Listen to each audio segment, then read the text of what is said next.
उपमुख्यमंत्री देवेंद्र फडणवीस यांनी गृहमंत्रीपदाचा राजीनामा द्यावा. असीम सरोदे.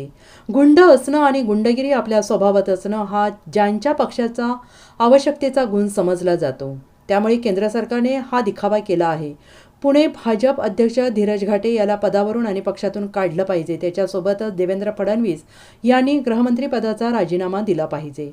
गुंड असणं आणि गुंडागिरी आपल्या स्वभावात असणं हा त्यांच्या पक्षाचा आवश्यकतेचा गुण समजला जातो.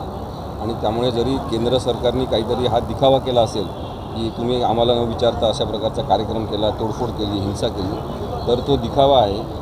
दोन गोष्टी झाल्या तरच हे आपण पत्र जे आहे किंवा ऑब्जेक्शन आहे ते खरं आहे असं मानू शकतो. एक म्हणजे तो जो धीरज घाटे आहे त्याला त्या पदावरून काढून टाकलं पाहिजे, भाजपमधून काढून टाकलं पाहिजे. आणि दुसरी गोष्ट म्हणजे देवेंद्र फडणवीस यांनी गृहमंत्री पदाचा राजीनामा दिला. कुठलाही विषय असेल तरी वरिष्ठांना विचारलं जातं, केलं जातं. ज्या लोकांनी त्यांनी वरिष्ठांना विचारताच केलं असावं याबद्दल साशंकता असू शकते.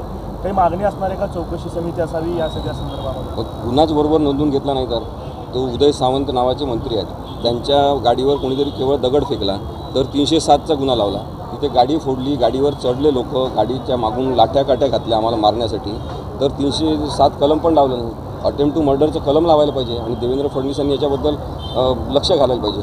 कमिशनरचा आम्हाला जेव्हा फोन आला पुण्याच्या आणि ॲडिशनल कमिशनर प्रवीण पाटील यांचा, त्यांना मी सांगितलं की आम्ही कशासाठी तक्रार द्यायची, तुमचे पोलीस आमच्यासोबत होते, क्राईम ब्रँचचे लोक होते, त्यांनी कंप्लेंट करावी, आमचं स्टेटमेंट घ्यावं. पण जो गुन्हा नोंद झालेला आहे त्याच्यामध्ये 307 सारखं आवश्यक कलमसुद्धा यांनी लावलं नाही. त्याच्यावरून हे दिसून येते की पोलीस विभागातले काही लोक हे पाळीव झालेले आहेत भाजपचे, आणि ते अत्यंत चुकीचं आहे. 80% पोलीस हे चांगले आहेत, 85% न्यायाधीश हे चांगले आहेत, पण यांनी जे कोणी भ्रष्ट केलेले आहे मोठे अधिकारी, त्यांचा धोका आहे समाजाला. आज कायदा आणि सुव्यवस्था राखण्यामध्ये महाराष्ट्राचे अपयश आलेलं आपण पाहिलेलं आहे की पोलीस स्टेशनमध्ये जाऊन कोणाला तरी गोळीबार करतात, फेसबुक लाईव्ह करून गोळीबार करतात, मारून टाकतात.